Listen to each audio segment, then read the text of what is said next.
مغرب کا سفر کیا ہے، وہاں جہاز میں 12 کے بعد 14 نمبر سیٹ آ جاتی ہے، 13 نمبر سیٹ ہی نہیں ہوتی۔ یہ منحوس نظر ہے، یعنی آج وہ کہیں اڑانے بڑھ رہے ہیں اور کہاں سے کہاں پہنچ گئے، لیکن یہ ذوف الاتقادیہ پوری دنیا کے اوپر موجود۔ تاریخیں مخصوص ہیں کہ ان تاریخوں کو شادی کرو گے تو برکت ہوگی، اگر ان کے علاوہ کسی اور تاریخ میں شادی کرو گے تو ٹوٹ جائے گی۔ ہمارے ہاں بھی کچھ لوگ کہتے ہیں کہ سفر کے مہینے میں شادی کرو تو شادی کامیاب نہیں ہوتی، اور اگر کامیاب ہو بھی جائے تو اولاد نہیں ہوتی، اولاد ہو بھی جائے تو نیک نہیں ہوتی۔ عجیب فلسفہ ہے۔ سیدہ فاطمہ الزہرا رضی اللہ تعالی عنہا کی شادی حضرت سیدنا علی المرتضیٰ رضی اللہ تعالی عنہ سے سفر کے مہینے میں ہوئی۔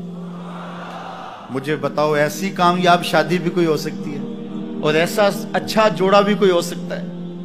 اور پھر کہتے ہیں اولاد نہیں ہوتی، حسن حسین اور زینب پیدا ہو گئے۔ ایسی اولاد بھی ہو سکتی ہے، اچھا اولاد ہو جائے تو نیک نہیں ہوتی۔ مجھے بتاؤ، حسین جیسا نیک کون ہوگا، حسن جیسا نمازی کون ہوگا، اور زینب جیسی پردے دار کون ہوگی؟ تو یہ لوگوں کی اپنی خواہشات ہیں، زبان پہ جو کہہ دیے لوگ وہی مان گئے۔ میں نے دیکھا ہے کہ بعض اوقات لوگ 1 گھنٹے کی تقریر سننے کے بعد بھی پھر بھی کہتے ہیں نہیں اصل ہمارے خاندان میں وہ واقعی منحوس ہے، فرق تو پڑتا ہے۔ جب اللہ کے محبوب نے کہہ دیا لا تجارہ، کوئی منحوس نہیں ہے، نہ دنوں میں منحوس، نہ ساعتوں میں منحوس، نہ افراد میں منحوس، ہمارے الو بھی منحوس نہیں ہے۔ تمہارے اندر کی برائیاں ہیں جو مجسم ہو کے تمہارے سامنے آتی ہیں، اس لیے کوئی منحوس نہیں۔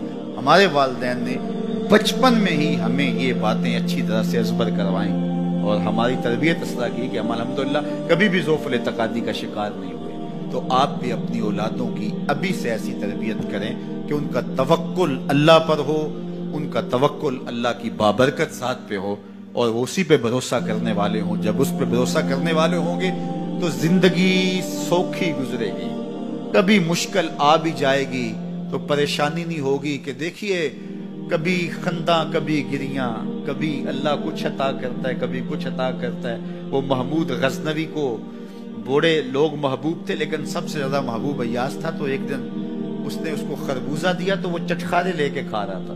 بادشاہ نے چکھا تو وہ کڑوا تھا، کہا ایاز یہ تو کڑوا ہے؟ تو کہا کہ حضرت ہاں کڑوا ہے۔ تو کہا کہ تم مزے سے کھا رہے ہو؟ کہا ساری زندگی ساتھ سے میٹھی نعمتیں کھائی ہے، آج ایک کڑوا مل گیا تو پھینک دوں؟ جب اس پہ توکل ہوگا تو کبھی تکلیف آئے گی تو بندہ کہے گا کوئی بات نہیں، جے سونا میرے دکھ وچ راضی تے میں سکھ نو چلے ڈاواں، تو بندہ کہے گا ٹھیک ہے کوئی بات نہیں ہے، یہ اس پہ بھی میں خوش ہوں۔ تو جب توکل اس پہ ہوگا تو پھر بندہ اس تکلیف میں بھی لذت لینے کا راستہ نکال لے گا۔ اور اگر یہ ہو کہ اس منحوسہ کی وجہ سے یہ سب کچھ ہوا ہے، پھر کچیچیاں چڑھیں گی اس کے اوپر کہ اس نے یہ کیا ہے، مار ہی دوں، قتل کر دوں، اس کو چھوڑوں نہ، زمین پہ رہنے کا حق ہی چھین لوں اس سے کہ اس منحوسہ کی وجہ سے یا اس منحوس کی وجہ سے یہ ہوا ہے۔